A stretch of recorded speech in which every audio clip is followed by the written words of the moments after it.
ورحمة الله تعالى وبركاته. معكم قناة عالمك أحلى مع زوزو. اليوم إن شاء الله ما غاديش نقدموا وصفات، بغيت نقدم معكم إن شاء الله واحد المقترح ديال واحد القائمة ديال الوجبات اليومية، فكنتمنى إن شاء الله تنال إعجابكم. مرحبا بالناس جداد اللي أول مرة يشوفوا قناتي، كنتمنى تشتركوا في القناة وتفعلوا الجرس باش دائما يوصلكم كل جديد. إن شاء الله اليوم بإذن الله تعالى بغيت نعطيكم كأفكار اللي تقدروا تستخدموها في الأسبوع ديالكم، بما أننا حنا كلنا في الحجر الصحي، وكتعرفوا أن الواحد كيوصل واحد المرحلة أنه كيجيه الملل بهذا المعنى. اللي كيديروا هذا الأسبوع كيديروا الأسبوع اللي جاي والأسبوع اللي من وراه، فصافي كيوصل واحد الوقت محدد اللي صافي كيعيا فيه، فما كيبقاش عنده نهائيا الأفكار. فلهذا حبيت نشارك معكم هذه الفكرة، وإلا نالت إعجابكم كتبوا لي في التعليقات، نبقى دائما نقترح عليكم الأشياء اللي تقدروا ترتبوا بهم الأيام ديالكم. فنتمنى هذا الفيديو ينال اعجابكم ان شاء الله. خليكم معايا لاخر الفيديو وغادي تشوفوا الاقتراحات والاشياء اللي غادي نقدروا ناخذوها. القضيه بغيت نقولها لكم بالنسبه للنظام، احسن حاجه هو يكون عندكم واحد الدفتر اللي تكتبوا فيه اي شيء كيف ما بغى يكون نوعه، سواء القائمه اليوميه او لا التموين ديال الشهر. يعني الدفتر من الاحسن هو اللي كينظم، يعني كينظم الاشياء ديالكم كامله.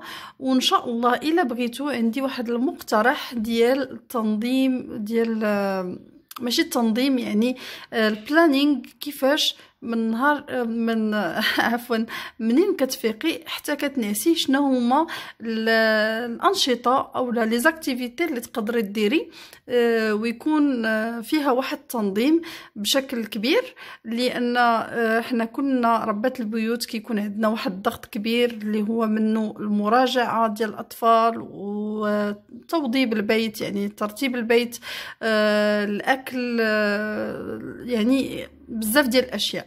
فهادشي كامل بطبيعه الحال، مع ان واحد يعني كاين بعض الناس اللي هما تيخدموا في الدار، فكيكون واحد الضغط كبير علينا حنايا. فلهذا اللي عجبته الفكره تكتب لي في التعليق انها مهتمه بهذا الموضوع، وما عليا غير ان شاء الله نشاركه معكم. صراحه يعني للامانه طريقه زوينه، وفيما يكون عندكم ورقه وستيلو اولا كتاب وستيلو تاكدوا ان يعني غتوليو حاطين كل حاجه بالوقت ديالها. ما يمكنش غتبقاو مثلا الفطور عنده واحد الوقيته محدده، المراجعه عنده واحد الوقيته محدده، الشقه ديال الدار حتى هو عنده واحد الوقت محدد. ماشي نهار كامل غير في الشقه، ولا نهار كامل في الكوزينه، اولا نهار كامل غير مع الوليدات، لا، يعني كل واحد كنديروا ليه وقته. والاهم من هادشي كامل بالنسبه للقنوات اللي هما كيلقاو واحد المشكل كبير، لان المونتاج كيف ما كتعرفوا راه ماشي سهل نهائيا. منين كتبدا تجمع في الفيديو وكتبدا تمونطي فيه كتاخذ بزاف ديال الوقت، فخاصو يكون عندكم واحد الوقت محدد اللي هو يكون ديال التصوير، وهذاك الوقت المحدد اللي غادي تختاروا فيه ديال التصوير نفس اليوم غادي ديروا فيه المونتاج.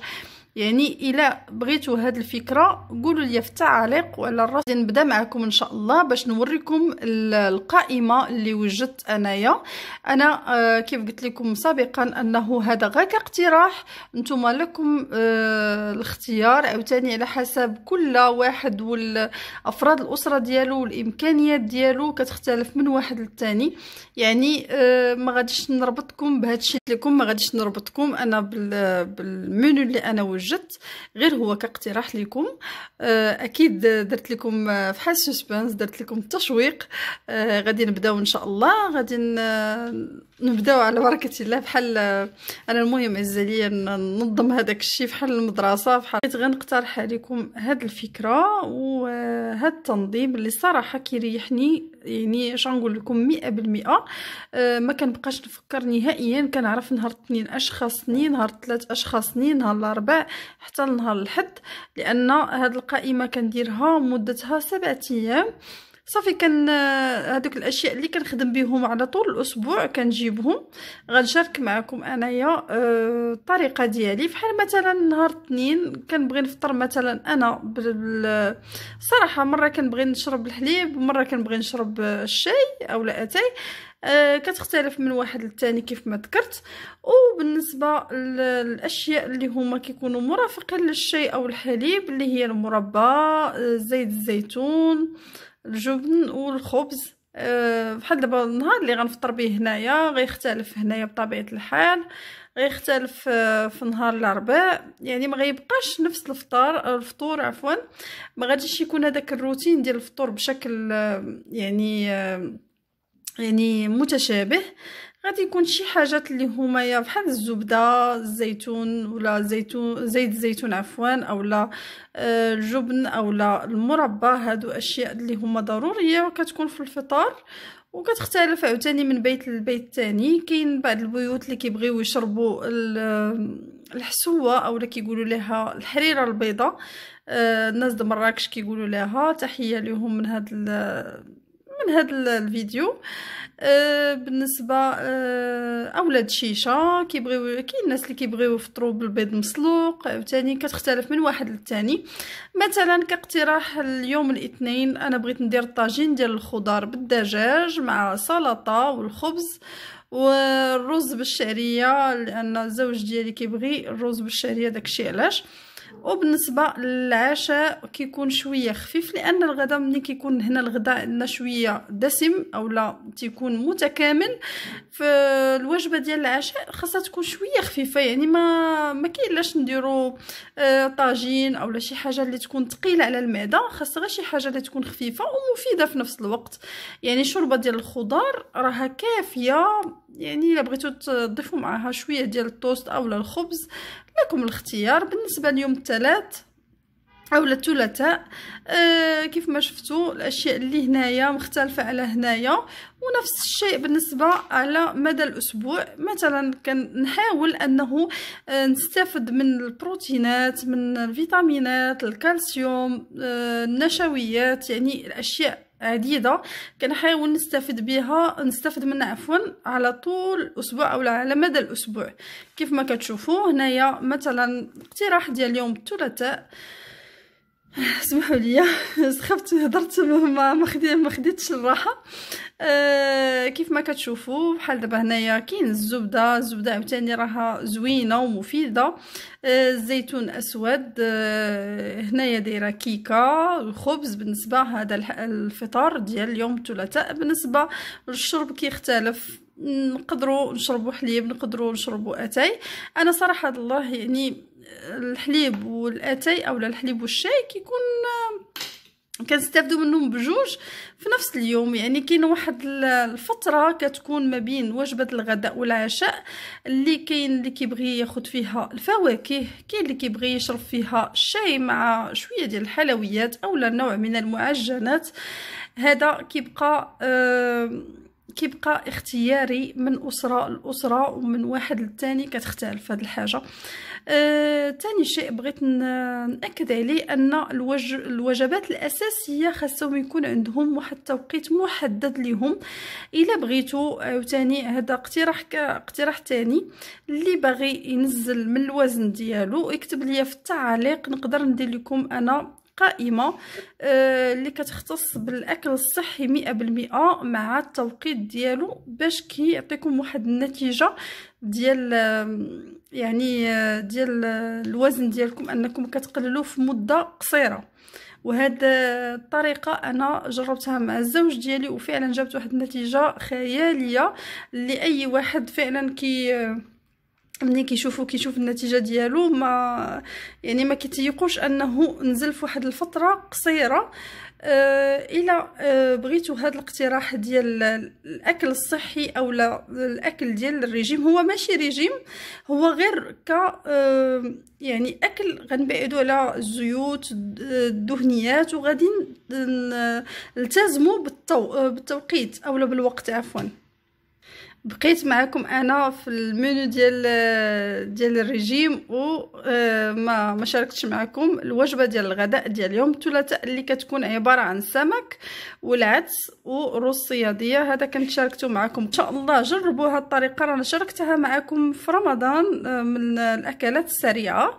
الصراحه كيجي لذيذ بزاف بزاف بزاف، والصراحه يعني ما كياخذش نهائيا الوقت، والمذاق ديالو ما كتسخاوش به. يعني انا ما عنديش مع الرز نهائيا، وكنصوبو زوين، ولكن هاد الرز الصياديه كنحماق عليه. عندك هو الرز باللبن اولا الرز ديال الحليب بالطريقه المصريه اللي انا كنت شاركتها معكم قبل، وان شاء الله نشاركها معكم فيديوهات قادمه باذن الله.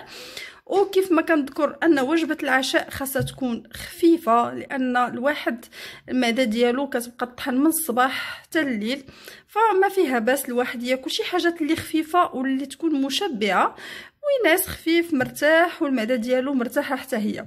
كيف ما كتشوفوا هنا في العشاء غادي يكون عباره عن بيض مسلوق وزيتون وخبز والشاي. الشاي اختياري، ممكن ديروا شاي اخضر، ممكن ديروا حليب، ممكن ديروا عصير، لكم الاختيار. بالنسبه للمشروبات انا ما كنلزمكمش انكم ديروا نفس الشيء، هذا الشيء كامل انا تعطيكم غير كمثال. وهذا المنيو ديالي انا بغيت نشاركه معكم. بالنسبه اليوم الاربعاء، عندنا يوم الاربعاء للاسف هذاك اللون الازرق، هذاك الشيء ما بغيتش نديرو انايا هنايا باش ما يغطيش ليا على الكتابه. كيف ما كتشوفون نهار الاربعاء اولا يوم الاربعاء اللي غادي يكون الفطار كيف ما كتعرفوا ضروري من المشروبات الساخنه، الحليب، الشاي اولا العصير على حسب كيف ما كنذكر كل واحد وعلاش مولف وعلاش شنو اللي كيبغي. جبنه، وهنا غندير رغايف اللي هما مسمن باش نغيروا، ماشي كل نهار خبز، كل نهار كيكه، كل نهار هذا، فضروري من التغيير، والتغيير زوين. هنا وجبه الغداء تكون نيغريسكو زائد سلطه. نيغريسكو هي عباره عن غراتان ديال سباغيتي بالدجاج والفلفله خضراء اولا الفلفله فلفل رومي بالبيشاميل. كتجي غزاله بزاف بزاف، وان شاء الله غادي نشاركها معكم وغادي تعجبكم بزاف. يعني شي حاجه اللي زوينه بزاف. الا لاحظتوا انايا الشيء اللي ريحني في هذا المنيو انه كاين فيه تغيير، يعني فيه وجبات مصريه وفيه وجبات مغربيه وفيه حتى وجبات خفيفه، يعني اللي كتخليني انه ما نحسش بواحد الملل في الاكل وما نحسش بالتعب في المطبخ. لان الا بقينا مستمرين بنفس الا بقينا كنديروا نفس الحاجه عاوتاني التكرار كيخليك تحس بواحد الملل، ولدرجه ان داك الملل كيخليك انك صافي ما كتبقاش عندك الشهيه. فهمتوني؟ فهنا كيف ما قلت لكم هاد الطبق ان شاء الله غادي نشاركه معكم، لانه صراحه كيجي لذيذ بزاف وكيجي زوين وكيحمر الوجه. الا كان عندكم ضياف فعلا كيجي روعه. وبالنسبه لوجبه العشاء كيف ما كنذكر دائما انها كتكون خفيفه، بما ان هاد الكراطان مع السلطه كافي وكيشبع الحمد لله.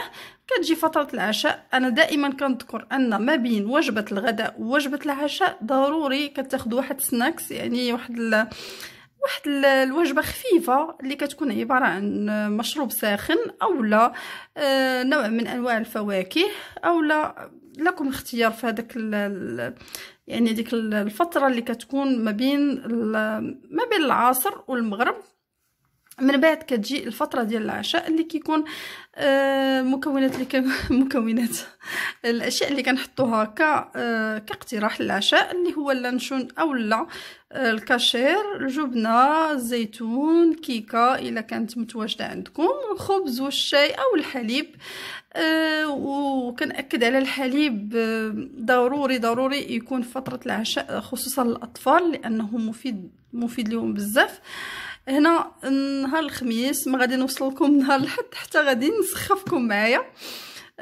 كيف ما كتشوفوا يعني نفس الاشياء، مشروب ساخن مع نوع من اش غنقول لكم، يعني الزيتون، زيت الزيتون.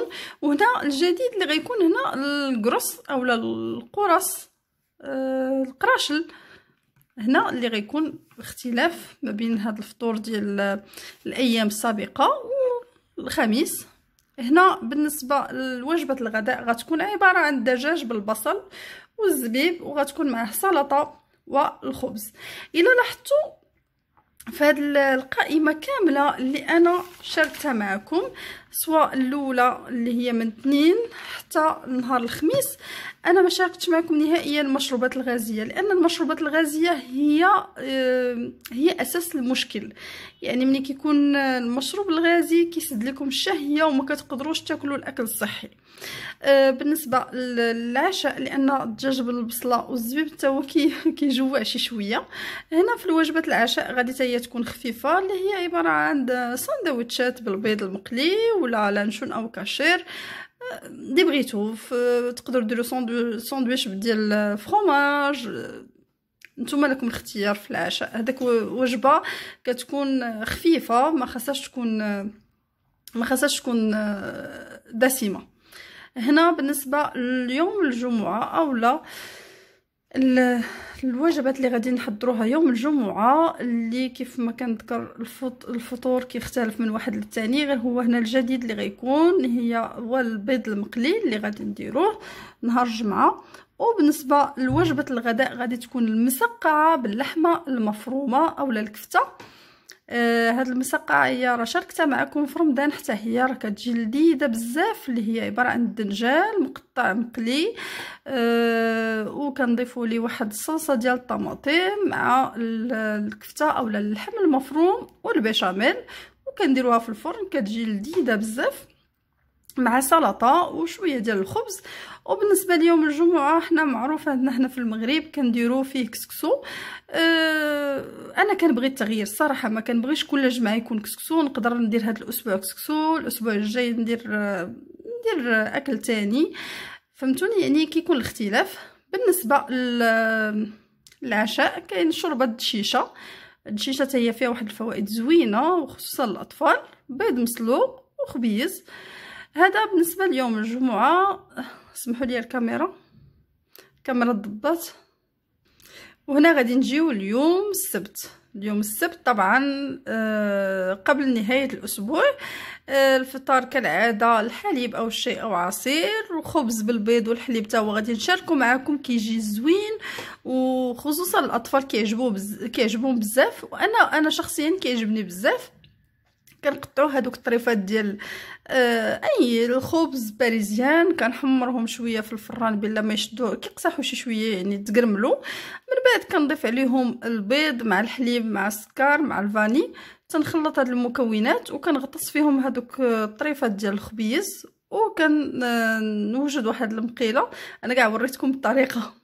وكندير فيها شويه ديال الزيت اولا الزبده، وكنخليهم كيتحمروا من الجوانب. هذاك البيض كيطيب وصراحه كيجيو لذاذ بزاف وخصوصا للاطفال. وفوق منهم ملي كيطيبوا كنرش شويه ديال السكر كيجيو غزالين.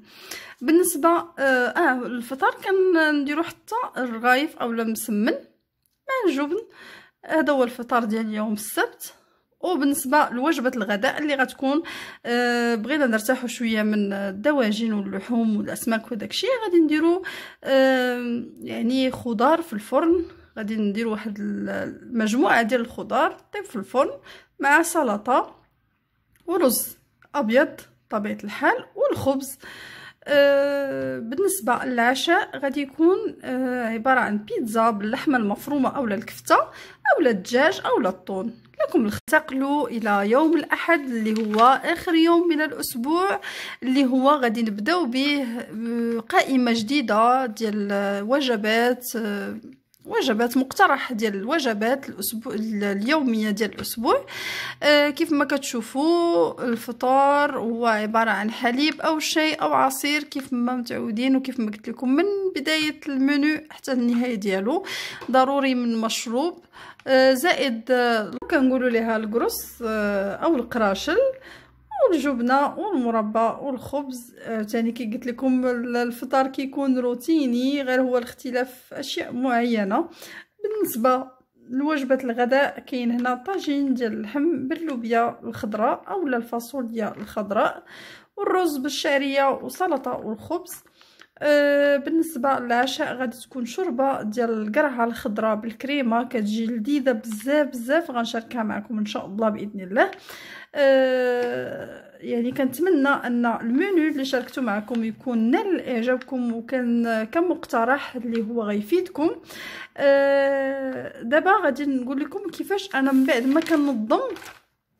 ما كننظم المنيو ديالي بهذا الشكل. كيف ما كتشوفوا كنجيب واحد الورقه اللي هي كيكون فيها الطلبات الاسبوعيه، يعني باش ما كنبقاش انايا كنفكر الحاجات اللي غادي نخدم بهم من خضار او فواكه او دواجن لحوم اسماك البقاله او التموين الاسبوعي.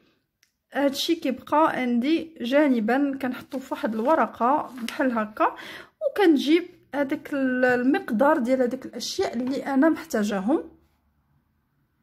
هنا كيف ما كتشوفوا بالنسبه للخضار اللي غادي نحتاج على مدى الاسبوع، غادي نحتاج البطاطس والبصل والجزر والقرع الاخضر او الكوسه اللي هي القرعه الخضراء، الطماطم، الباذنجان، الفلفل الاخضر او الفلفل الرومي، الخيار والفاصوليا الخضراء او اللوبيا الخضراء. عفوا هنا كتبت الطماطم، انا دايره بحال الشكل ديال فاش كنا باقيين صغار كنشطبوا بهذا الشكل باش ما يبانش باش ما تبانش الكتبه انها راه بحال الورقه توسخات.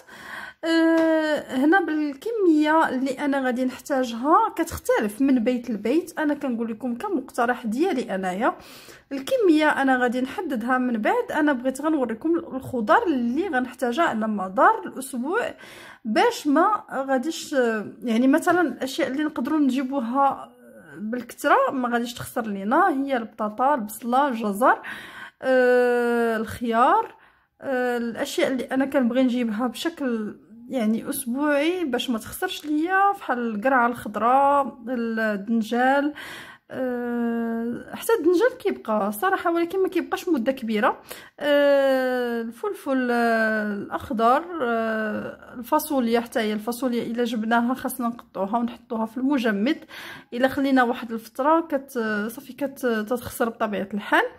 صافي هنايا غادي نحدد الكميه اللي غادي نحتاجها على مدار الاسبوع وغادي نجيبها. هاد الاشياء كامله كنجيبها في نهار كنحددو من ايام الاسبوع. انا كنفضل يوم الجمعه كتكون الخضره زوينه، اولا يوم الاحد صراحه كتكون الخضره باقه مزيانه باقه جديده.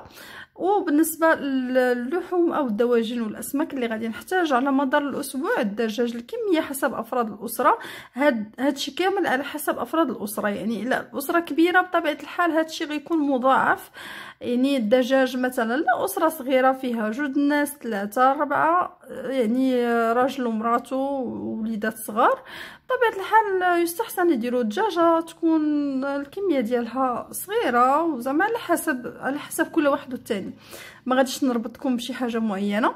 صافي وغادي نحتاج قطع الدجاج اولا مربعات الدجاج اللي هما يا بحال البروشيت غادي نحتاجهم، اولا الدجاج ديال بحال اش نقول لكم بروشيت اولا شاورما. المهم صدر ديال الدجاج يكون مقطع بالشكل اللي بغيتو. اللحمه المفرومه غادي نحتاجها طول الاسبوع 2 ديال المرات، غناخذ منها واحد الكميه. وهنايا اللحم غادي نحتاجو تقريبا مره واحده، ما كنبغيش نكثر انا صراحه من اللحم لان انا شخصيا ما عنديش معاه بزاف. وثاني حاجه الا كثرنا منه الواحد كيفكر من هنا المدى البعيد، لان الواحد كيكبر في السن وكيكون واحد المرض ديال النقرس او لاغوت اللي كيكون صراحه اللي تيكون صعيب بزاف. فلهذا كنحاول نقلل لان كاين هنايا اللحم المفروم وكاين اللحم، فانا ما بغيتش يكون بزاف ديال اللحوم باش انا كنفكر حنا المدى البعيد وكلشي بيد الله. وبالنسبه للسمك غادي نختار النوع اللي بغيت والكميه اللي بغيت غادي نحطها، يعني انا كنحط الحاجات اللي بغيت والكميه غادي نحطها وراء الكواليس، لان هذه الكميه كتبقى شخصيه شي حاجه اللي خاصه بيا. هنا التموين الاسبوعي غادي اللي غادي نحتاج مثلا في البيشاميل غنحتاج الحليب، غنحتاج البيض. بالنسبه للاشياء اللي غادي نخدم بها على مدار الاسبوع غادي نشوف الكميه اللي غنحتاج. والزيتون بطبيعه الحال تقدروا تاخذوا الاسود او الاحمر او الاخضر، شوفوا النوعيه اللي كتبغيو. انا كنبغي الصراحه الاسود لانه انا شاركت معكم قبل كنبغي نطحنو وتندير فيه هذوك التوابل كيجي غزال ولذيذ بزاف. واللانشون اللي هو الكاشير او اللانشون فعلا تقدروا ديروا المدخن، هذاكم الاختيار. انا الكاشير او اللي متواجد عندي ولا اللي متوفر غادي نقدر نخدم به. وهذا هو الطلبات اللي غادي نحتاجها في المنيو اللي شاركته معكم ديال الاسبوع. فنتمنى ان هذا الفيديو كان خفيف ظريف على قلبكم، وبطبيعه الحال كتسائلوا على هذه اكيد تكون عجباتكم ان شاء الله. انا غنشارك معكم بعض الاعمال اليدويه، وبما اننا هضرنا على هذه المقترحات ان شاء الله كنقترح عليكم ان الاسبوع غادي يختلف، ما غاديش يبقى غير طبخ، غادي يولي اعمال يدويه، غادي يولي طبخ. وغادي ان شاء الله الطبخ غادي يكون فيه المعجنات، الحلويات، الاكل، كل ما يخص المائده.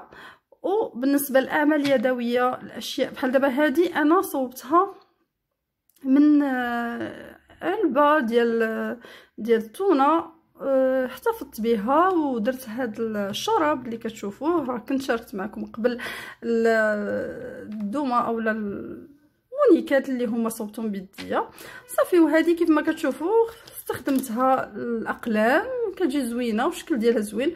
وهادو بطبيعه الحال معروفين، هادو كنديروهم في الستائر اولا الريدويات كيجيو زويونين. انايا حبيت نديرهم بحال اليديدات ديالها وصافي. هادشي ما كنتمنى ان هذا الفيديو يكون خفيف ظريف على قلبكم. وإلا عجبكم الفيديو اكتبوا لي في التعليق الراي ديالكم في المقترحات ديال القائمه ديال الوجبات الاسبوعيه. إلا عجبتكم الفكره ان شاء الله كيف ما قلت لكم باش ما ننساش انه البلانينغ او لا الخدمه اللي غادي تكون على مدار الاسبوع غادي يكون 3 ايام ديال الوجبات اللي غادي نشاركها معكم، و3 ايام ديال اعمال يدويه باذن الله، ويوم غادي يكون للنصائح او مقترحات بحال هاد الاشياء، او بالنسبه يعني كحميات اللي نقدروا نحافظوا بها على الصحه ديالنا او كنصائح. المهم كتبوا لي في التعليق الا عجبتكم الفكره. يعني كنتمنى انكم وصلنا لنهايه الفيديو. هذا هو الفيديو ديال اليوم، كنتمنى انه ينال اعجابكم ويكون خفيف ظريف على قلبكم. معليش طولت عليكم شي شويه، ولكن بغيت نشارك معكم طريقتي اللي كنتمنى انها تنال اعجابكم بطبيعه الحال. نخليكم دائما في امان الله، ونقول لكم السلام عليكم ورحمه الله. وقبل ما غادي نسالي بغيتكم الى عجبكم الفيديو تشاركوه مع الاهل والاصدقاء والاحباب، وما تنساونيش في لي لايك، لان اللايكات ديالكم وحتى التعاليق كتعطيني طاقه ايجابيه، وكنقلب دائما على الجديد اللي غادي يفيدكم وغادي يفيدني. نخليكم في امان الله ونقول لكم السلام عليكم ورحمه الله.